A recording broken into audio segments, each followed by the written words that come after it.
রে বিপ্রয় মোরা পুত্র কোলে লই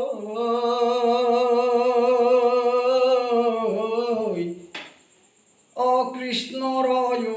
সরে থই প্রভু এই নপুত্র মরি গল মোর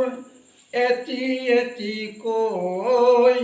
জীবন মই রাখো কেনে কই এই কৃষ্ণর চরণে ধৰি কান্দন্ত বিনাই প্ৰভু